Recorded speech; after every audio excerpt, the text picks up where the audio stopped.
name is Teresa Robinson. I live here in Georgetown. I moved here about 6 years ago.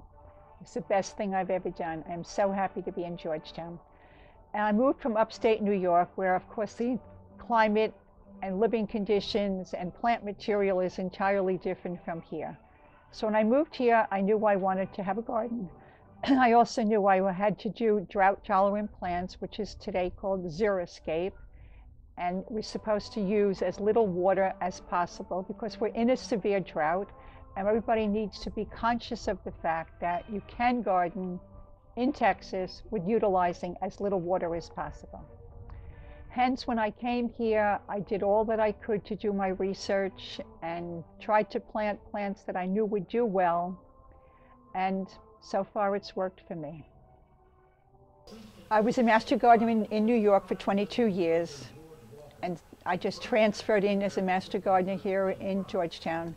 I would always say the two best things I've ever done in my whole entire life: be a master gardener and move to Georgetown.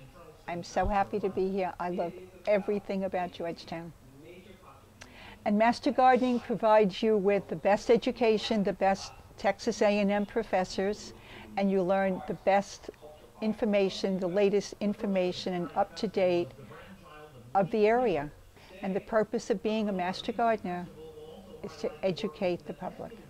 Okay, what I've recently gotten involved in is a lot of cactus and succulents. So you're going to see a lot of cactus and succulents scattered throughout the garden. But they're in containers, and the only kind of cactus and succulent I have is things that have no prickers. I don't want to be stuck when I'm moving or trying to work with any of these. So this is a collection that I've done in just a little tray, and as you can see, it's happy and it blooms. When I lived in New York, I had my own well, and it was 420 feet deep well, and I only got 1.5 gallons a minute pumping. That really wasn't sufficient, and I was always economical, especially with water. So when I came here, it was normally inbred in me to be conscious of water. And then when I came here and saw how severe we are in a drought, and that you really have to be very economical with the use of water. There's no reason for people to be over-irrigating and over-watering all of their plants. It's just a waste of water. And my gardens are a testimony to that. This is a very interesting understory shrub. It's called Vitex Fantastica. And it has greenish leaves, but the underneath, can you see how blue or purplish it is? Just amazing, with a blue flower. And it grows 10 or 12 feet high and tall, but in the spring I cut it right down to the ground, and it's all new growth, comes up every year. Okay, moving here to Georgetown, I knew I had to do drought-tolerant plants, which is called Xeriscape. It's a Greek word meaning dry. So you want to plant plants that can tolerate drought and as little water as possible. So what I've done my research, and I found out exactly what kind of plants are good to grow here in Central Texas that can survive with as little water as possible. So yes, you water. You plant the plant, and you water. You might water the first week, you might even have to water the first month. But after that, you just walk away and leave it. And they just give you so much variety, so many different kinds of flowers and colors, that they just survive, and they go year round. Year round. I have Belinda's Dream roses that bloom 9 months out of the year with absolutely no water, ever. This here is Montezuma Cyprus. I planted them 5.5 years ago, and they were only 2.5 feet tall.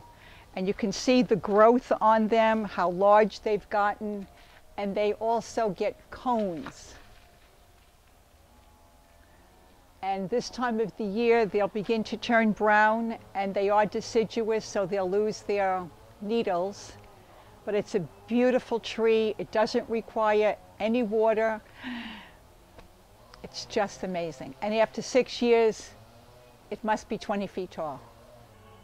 And with all the people moving into the great state of Texas, this is an important thing for people to understand. You can garden with no water. I have no irrigation, front of the house nor the back of the house, and everything does well for me.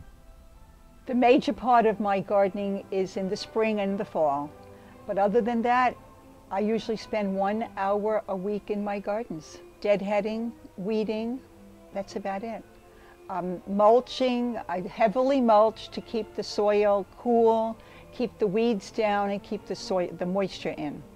Other than that, I do as little as possible. Okay, this is a Salvia greggii, and it's called Teresa, and it's spelled the same way as I spell my name. But the interesting thing about it is it continuously blooms. When it's finished blooming, you cut it down, it blooms again. You cut it down, and it blooms again.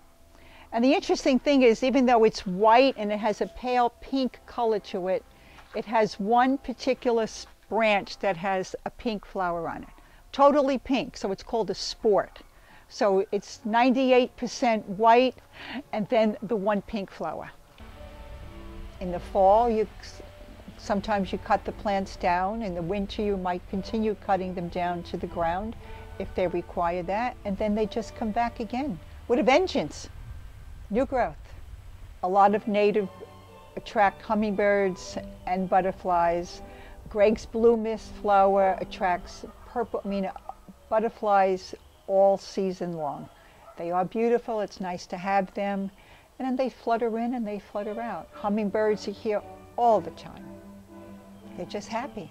You just provide the right plants for them and they will come. If you plant it, they will come. This is my latest, newest plant for this year. It's called Hibiscus haightashbury. It's really a foliage plant. It just has burgundy colored leaves, but it's just grown to like 6 feet tall by 6 feet wide. I've been taking cuttings on it and giving it to all my master gardening friends, hopefully that they can have it for next year too. But this is just an interesting new plant that I was really happy to get this year. Where is the water coming from? We don't have it in our reservoirs, and there's no indication it's going to get any better. 41, 43 feet down in the reservoir, that's as tall as a house. Where is the water coming from? And unless everyone accepts responsibility now and begins to conserve, it's for your children and your grandchildren. The water won't be there. I mean, everybody has to accept this responsibility. It's not just gardeners, it's any homeowner, anyone who lives anywhere, even if it's in an apartment. You still have to be conserving the water. It's going to be an issue down the road for everyone. So I'm conserving water, and I hope you do too. I don't want to be saving water so that you can be extravagant.